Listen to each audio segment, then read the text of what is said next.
요한복음 4장 3절에서 30절까지를 함께 찾겠습니다. 요한복음 4장 3절로 30절까지의 말씀입니다. 좀 길지만 함께 교독하고 마지막 절 합독하도록 하겠습니다. 제가 먼저 읽겠습니다. 유대를 떠나사 다시 갈릴리로 가실새 사마리아에 있는 수가라는 동네에 이르시니 야곱이 그 아들 요셉에게 준 땅이 가깝고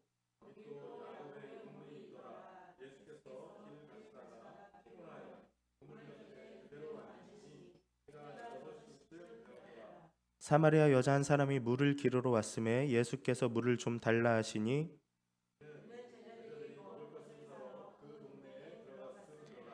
사마리아 여자가 이르되 당신은 유대인으로서 어찌하여 사마리아 여자인 나에게 물을 달라 하나이까 하니 이는 유대인이 사마리아인과 상종하지 아니함이로라.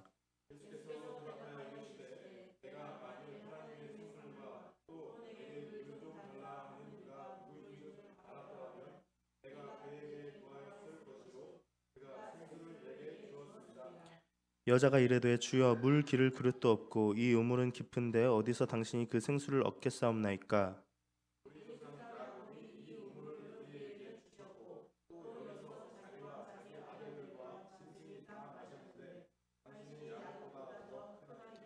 예수께서 대답하여 이르시되 이 물을 마신 자마다 다시 목마르려니와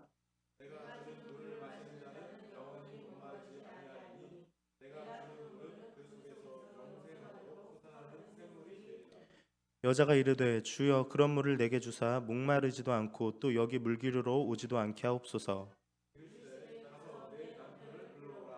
여자가 대답하여 이르되 나는 남편이 없나이다. 예수께서 이르시되 네가 남편이 없다는 말이 옳도다.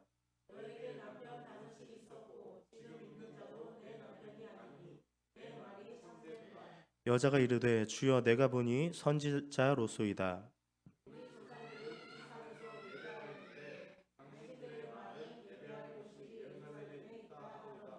예수께서 이르시되 여자여 내 말을 믿으라. 이 산에서도 말고 예루살렘에서도 말고 너희 아버지께 예배할 때가 이르리라.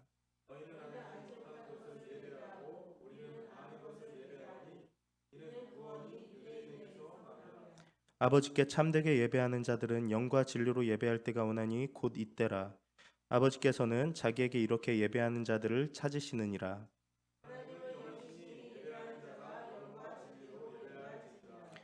여자가 이르되 메시아 곧 그리스도라 하는 이가 오실 줄을 내가 아노니 그가 오시면 모든 것을 우리에게 알려주시리이다.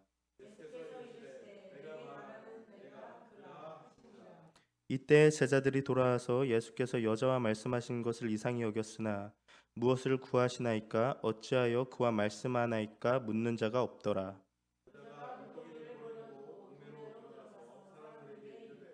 내가 행한 모든 일을 내게 말한 사람을 와서 보라. 이는 그리스도가 아니냐 하니 그들이 동네에서 나와 예수께로 오더라. 아멘. 아멘. 우리 앞뒤자로 인사하겠습니다. 영과 진리로 예배합시다. 네, 한 번 더 인사하겠습니다. 주님의 평안을 빕니다. 네, 우리 민주에게 평안이 있어야 될 것 같습니다. 네, 오늘 본문은 예수님께서 갈릴리로 향하실 때 굳이 사마리아를 통과하겠다고 하시면서 시작합니다. 이상한 대목입니다. 예수님은 유대인이셨죠. 당시 유대인들과 사마리아인들은 서로 경멸하는 관계였습니다. 관계가 엄청 나빴죠. 아수르가 북이스라엘의 포로들과 이방인들을 강제로 결혼시킨 적이 있었는데 그 후손들이 바로 사마리아인들입니다. 그래서 유대인들은 이런 사마리아인들을 도덕적으로 그리고 종교적으로 부정한 자들이다라고 판단을 하고 부정하게 여겼습니다. 그러니 서로 관계가 좋을 수 없죠. 바벨론 포로에서 귀환한 유대인들이 예루살렘 성벽을 재건할 때 이 사마리아인들이 도와주겠다라고 합니다. 도와주면 얼마나 좋습니까? 그 힘든 일을. 그런데 유대인들은 너희들은 부정하다 해서 거절했어요. 거절하니까 이 사마리아인들이 열받아서 그 성벽 쌓는 것을 방해하기도 합니다. 이들은 끊임없이 전쟁 범죄를 통해서 사이가 점점점 악화돼요. 그래서 이제는 더 이상 상종하지 않는 그런 수준에까지 이르렀습니다. 그러니까 아무리 유대에서 갈릴리로 갈 때 사마리아를 통과해야 가는 게 빠르지만 유대인들은 그 땅이 부정하다, 그 사람들이 부정하다는 생각을 가지고 있기 때문에 우회해서 가요. 돌아가는 게 일반적입니다. 그런데 예수님께서는 오늘 사마리아를 굳이 통과하셔야겠다고 말씀하십니다. 아마도 어떤 목적이 있으신 것 같습니다. 자, 우물가에서 예수님이 잠깐 쉬십니다. 그때의 시간은 6시입니다. 유대의 시간으로 보면 낮 12시고요. 로마 시간으로 보면 말 그대로 저녁 6시입니다. 오늘 저는 유대 시간으로 낮 12시라는 가정하에 말씀을 전하려고 합니다. 예수님께서 길을 가시다가 사마리아를 통과하시다가 피곤하셔서 우물 곁에 그대로 앉으셨다고 합니다.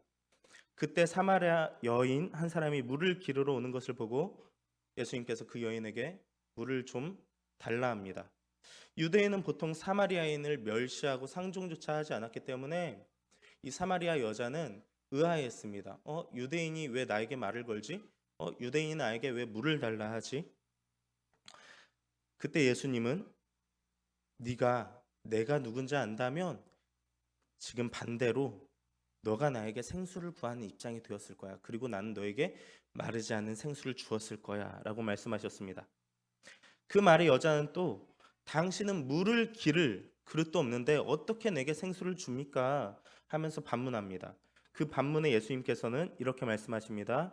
오늘 말씀 4장 13절과 14절을 한 목소리로 같이 읽었으면 좋겠습니다. 13절, 14절입니다.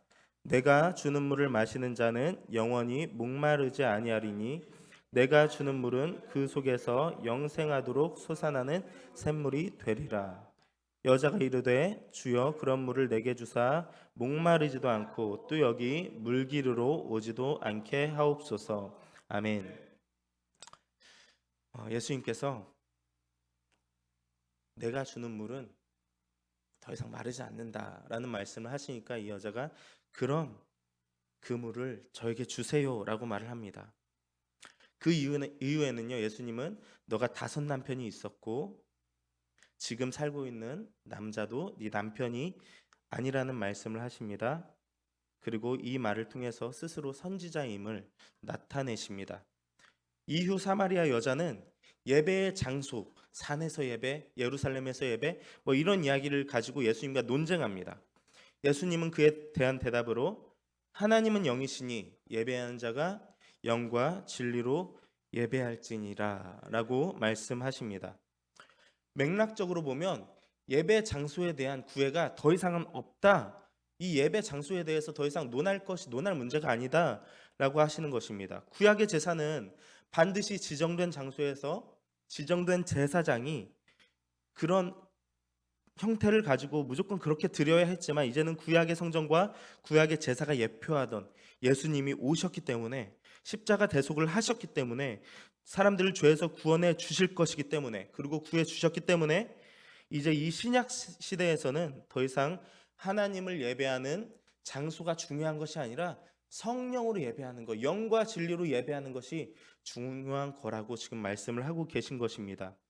그리고 이후 예수님은 스스로 다시 한번 메시아이심을 드러내시면서 이 여인에게 놀라움을 전합니다. 여기까지가 오늘의 말씀입니다. 자, 영과 진리로 예배하라고 정확하게 예수님께서 예배하는 방법을 말씀해 주셨어요. 그렇다면 영과 진리로 예배하는 것이 무엇일까요? 우리는 이 영과 진리로 예배한다는 말을 예전에는 다르게 말했어요. 뭘까요? 예전에 보던 성경은 우리가 보통 개역 한글을 봤는데 신령과 진정으로 라고 했죠. 그래서 저희가 한 10년 전, 15년 전에는 영과 진리로라는 말을 하지 않고 신령과 진정으로 예배합시다. 이렇게 말을 했는데 이제 개역 개정에 오면서 그리고 새 번역에 오면서 영과 진리로가 더 정확한 헬라어의 해석이다. 이 정확한 번역이다 해서 영과 진리로라는 이야기를 합니다. 과거에는 늘 신령과 진정으로 예배합시다 했는데 신령과 진정으로 예배하는 것이 뭔지 너무 어려웠어요. 우리가 머리로는 알아도 뭐 정말 열심히 예배하라 뭐 이런 거지만 실제로 그렇게 하려면 너무너무 어려웠습니다. 예배 가운데 신령과 진정으로 진짜 예배 드리는 거 늘 뭔가 풀리지 않는 숙제 같았습니다. 때론 지금도 마찬가지죠. 그래서 오늘 본문의 사마리아 여인 이야기를 통해서 어떻게 하면 영과 진리로 예배할 수 있는지에 대해서 오늘 나누려고 합니다. 그 전에 먼저 우리가 이미 알고 있는 영과 진리에 대해서 말씀드릴게요. 신약 성경은 헬라어로 쓰였어요. 그리스어로 영이라는 것은 푸뉴마입니다. 많이 들어보셨죠? 뭐 푸뉴마 찬양단도 있고 어떤 성가대는 푸뉴마 성가대 뭐 이렇게 이름을 짓기도 하는데 이 푸뉴마는 뭐 바람, 호흡, 영혼, 영, 생명 이런 의미를 담고 있어요.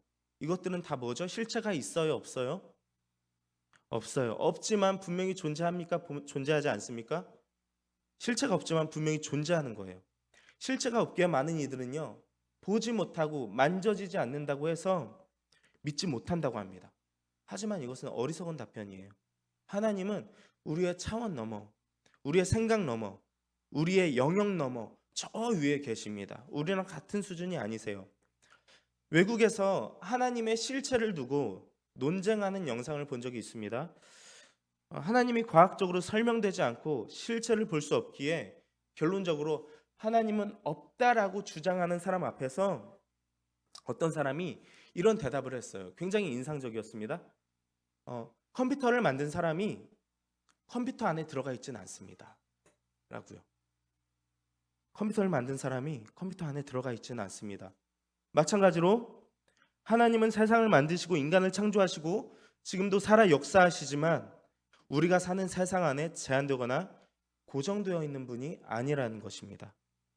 우리가 볼 수 없고 만질 수 없지만 분명히 계신 분, 영으로 예배하라는 것은 이렇게 분명히 실제하고 계신 생명의 주관자이신 하나님을 신뢰하며 그분이 분명히 살아계심을 신뢰하며 예배하라는 것입니다. 그리고 진리입니다. 진리, 헬라어로 알레세이아라고 하는데요. 말 그대로 진리예요. 이 단어는 숨겨진 무언가를 밝히는 힘, 그리고 그 숨겨졌던 무언가가, 은폐되었던 무언가가 이렇게 들춰지거나 밝혀지게 되는 계기, 그런 사건, 그것을 의미합니다. 이게 바로 뭘까요? 바로 예수님이죠. 예수님께서 죄의 어둠 가운데 있는 우리를 빛 가운데로 초청하신 이 사건이 바로 진리라는 것입니다.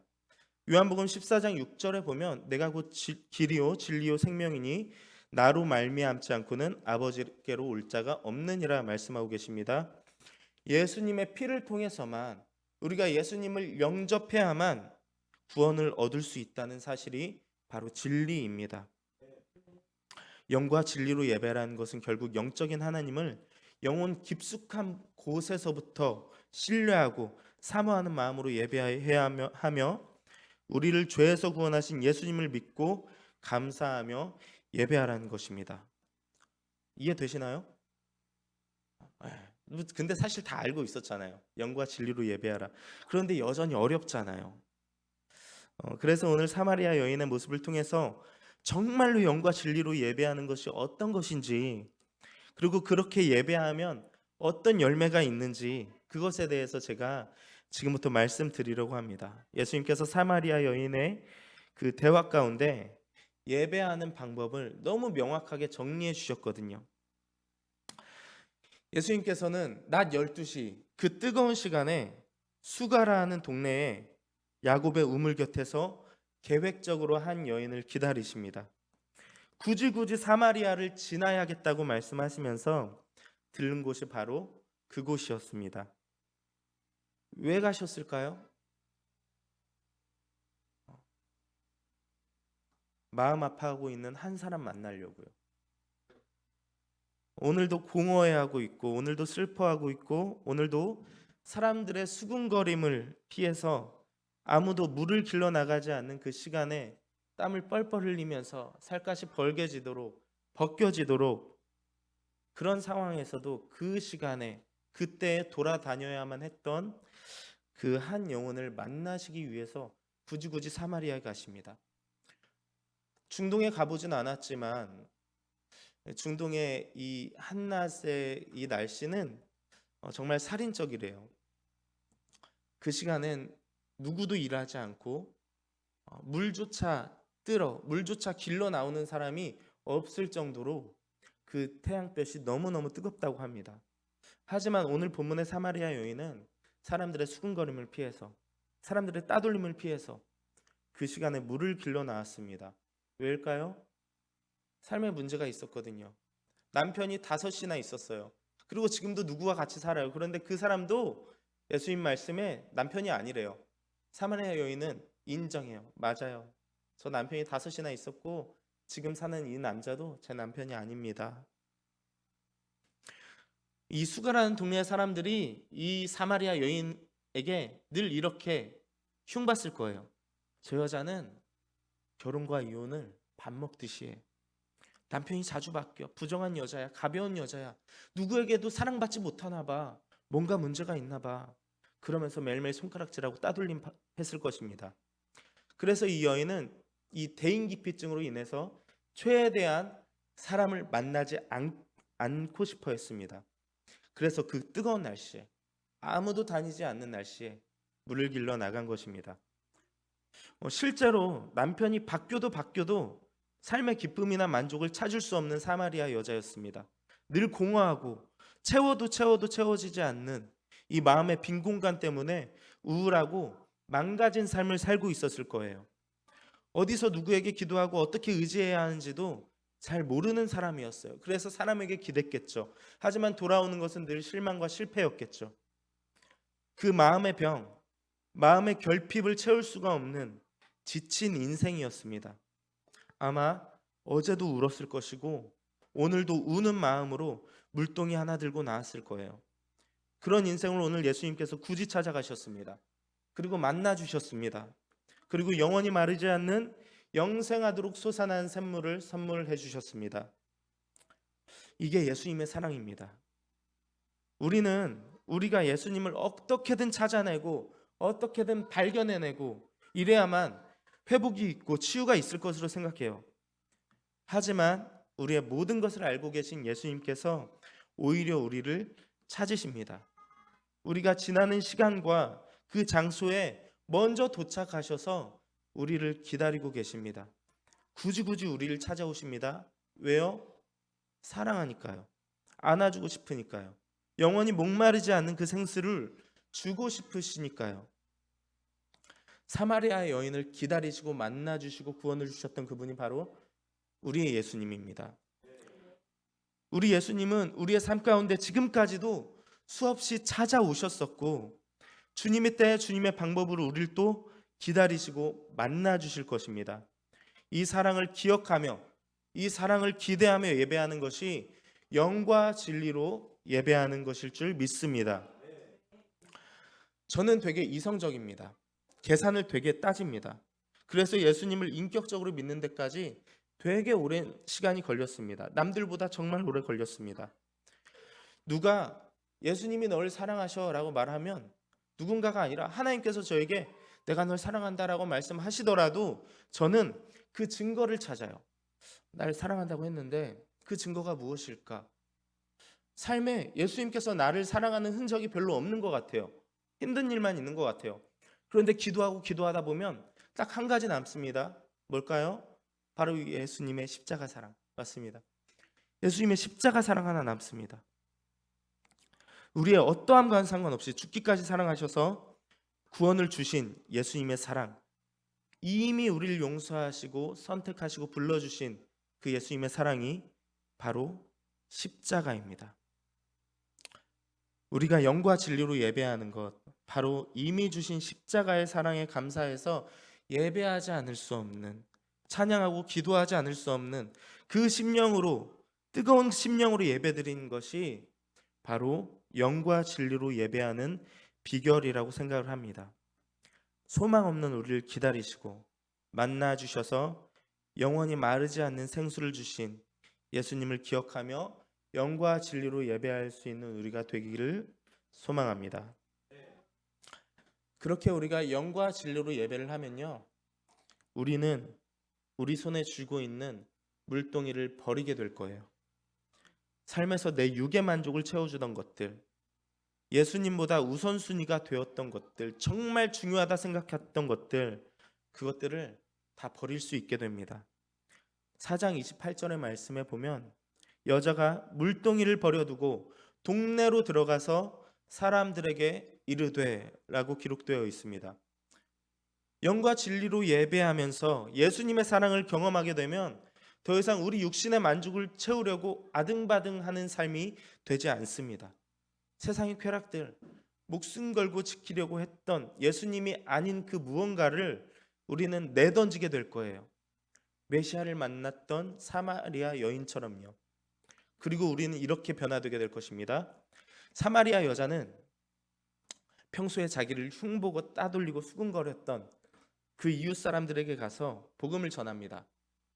메시아가 우리 동네에 지금 여기에 왔다고, 내가 지금 만났다고, 이것을요 사람들에게 전해요. 사마리아 여인이 이 이웃들을 사랑했을까요? 좋아했을까요? 미워했을 것 같아요. 얼마나 미웠을까요? 얼마나 싫었을까요? 최소한 이웃들과 관계가 좋지는 않았을 거예요. 어쩌면 이 좋은 소식, 이 기쁜 소식, 복음, 이 엄청난 복음 나만 갖고 싶어 했을 수도 있어요. 다른 사람들이 미우니까, 나에게 맨날 해가 되면 해가 됐지 유익이 됐던 사람이 아니니까 나만 알아야지, 나만 구원받아야지, 저 사람들 혼나야 돼, 벌 받아야 돼, 이런 생각했을 수도 있겠죠. 그런데 그런 거 상관없이 예수님을 만난 기쁨으로 기쁜 소식을 모두에게 전합니다. 이렇게 영과 진리로 드리는 예배는 우리의 미움과 증오, 시기와 질투와 다툼을 멈추게 하고 기쁜 소식을 전하게 할 것입니다. 사마리아 여인은 예수님이 메시아인 것을 알고 물동이를 던지고 동네로 들어가서 사람들에게 말했어요. 우리 동네에 메시아가 왔다고. 그 결과 동네 사람들이 예수님께로 나아갑니다. 그리고 예수님을 믿는 사마리아인들이 많아졌다고 기록되어 있습니다. 그리고 그 사람들은 예수님께 좀만 더 여기에 계셔주세요 간청하면서 말씀 듣기를 사모하게 됩니다. 한번 볼까요? 오늘 본문 이후에 있는 말씀인데요, 39절에서 41절까지 함께 읽도록 하겠습니다. 오늘 본문 4장의 39절부터 41절까지 한 목소리로 읽겠습니다. 여자의 말이 내가 행한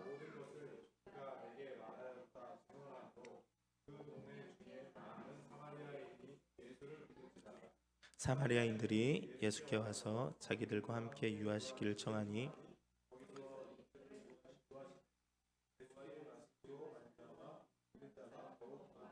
아멘. 대단한 역사 아닙니까? 대단한 열매 아닙니까? 사마리아 여인의 영향력이죠. 이는 곧 영과 진리로 예배를 드림으로 예수님을 제대로 만나게 되는 이들의 영향력이기도 합니다. 사마리아 여인은 신용이 없었어요. 그녀의 말엔 사실 설득력이 없었을 거예요. 하지만 메시아를 만났다는 그 벅찬 감정으로 사람들에게 예수님을 이야기할 때 사람들이 움직이기 시작합니다. 예수님께로 나아가고 예수님을 믿기 시작해요. 나는 연약하고 나는 부족해도 설령 남들에게 신뢰받지 못하는 삶을 살고 있을지언정 손가락질 받는 인생이었다 해도 예수님을 만난 기쁨으로 전하는 이 살아있는 복음에는 능력이 있습니다. 왜냐하면 사람의 마음을 움직이는 것은요, 내 능력이 아니라 복음의 능력이거든요. 이 여자가 예수님을 만났다고 해서 대단해진 것이 아니에요. 여전히 사람들에게 이 여인의 위치는 딱 이전에 그 정도였어요. 남편이 다섯 있었고 지금도 사는 남편이 다른 사람 남편이거나 아니면 결혼하지 않은 남편, 동거인 정도야. 저 사람 여전히 딱 그 위치. 그걸 어떻게 알 수 있냐면요, 42절에 보면 사람들이 여인에게 말합니다. 너의 말 때문에 우리가 예수님을 믿게 된 것이 아니라 저분이 참으로 세상의 구주이시기 때문에 우리가 예수님을 영접하게 된 거라고요. 내 능력이나 지위 때문이 아니라, 내 신용 때문이 아니라 복음의 능력이 있기 때문에 사람들을 예수님께로 인도할 수 있었던 것입니다. 이 사실이 우리가 복음을 전할 때 담대할 수 있는 이유이기도 합니다. 이렇게 영과 진리로 예배하는 이들에겐 열매가 있을 것입니다. 그것은 복음을 전할 수 있는 담대함의 열매, 그리고 영혼을 예수님께로 나아가게 하는 열매, 많은 사람들이 예수님을 영접하도록 하는 열매가 있을 것입니다. 그 열매를 우리가 사모했으면 좋겠습니다. 사마리아 여인에게 배울 수 있는 영과 진리로 드리는 예배의 비결 한 가지를 더 말씀드릴게요. 바로 우리가 하나님 앞에 나와왔을 때 어떤 것을 구하냐입니다. 제가 이 사마리아 여인의 입장이라고 생각을 해보면 그 우물가에서 영원히 마르지 않는 생수를 구하지 않았을 수도 있을 것 같아요.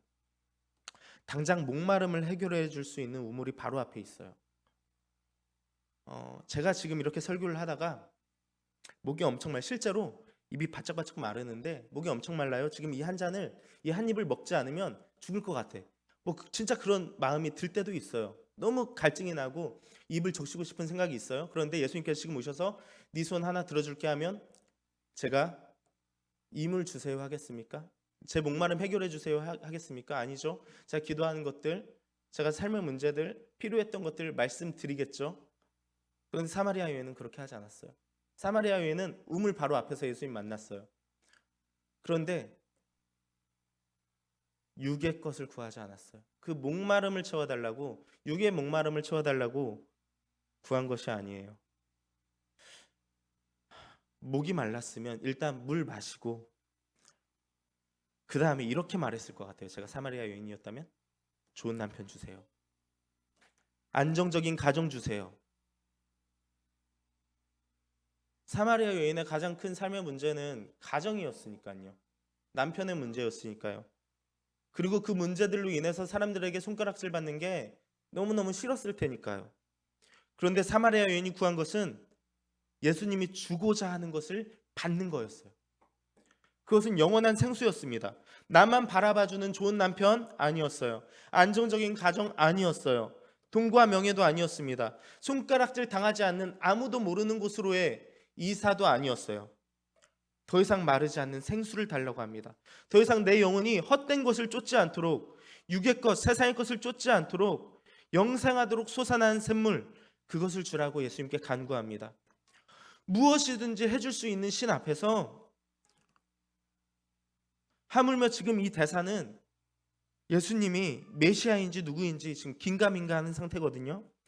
그럼에도 불구하고 채워도 채워지지 않는 이 영의 갈증을 해소해달라고 합니다. 그런 심정이었을 것 같아요. 뭐든 주세요. 저 진짜 삶이 너무 힘들어요. 그 주시려는 거 그게 뭔지 모르겠지만, 자세히는 모르겠지만 뭐든 주세요. 그게 필요해요. 그런 간절한 마음이었을 거예요. 우리가 예배 가운데 간구하는 것들도 다른 것이 아닌 영생하도록 솟아나는 샘물이기를 소원합니다. 예수님께서 주시고자 하는 것, 주시겠다 하신 것, 그거였으면 좋겠습니다. 그것을 받아내고 간직하기를 소망합니다. 말씀을 정리합니다. 여러분, 예수님은 우리를 아십니다. 우리의 환경, 우리의 문제 다 아십니다. 한 영혼을 위해서 사마리아 땅을 굳이 통과하셔서 우울했던 인생을 만나주신 예수님께서, 그 예수님이 정하신 시간에, 정하신 때에 우리 한 사람 한 사람 또한 기다리시고 만나주실 것입니다. 당장 내 눈에 아무 증거 아니 보여도 이미 주신 십자가 사랑이라는 이 진리는 변함이 없습니다. 나를 선택하시고 찾아주신 예수님께 감사하는 마음으로, 그 예수님을 기대하는 마음으로, 이미 주신 사랑에 예배하지 않을 수 없는 마음으로 드린 예배가 영과 진리로 드리는 예배일 줄 믿습니다. 한마디로 영과 진리로 예배하려면 늘 예수님의 사랑이 우리 안에 있어야 돼요.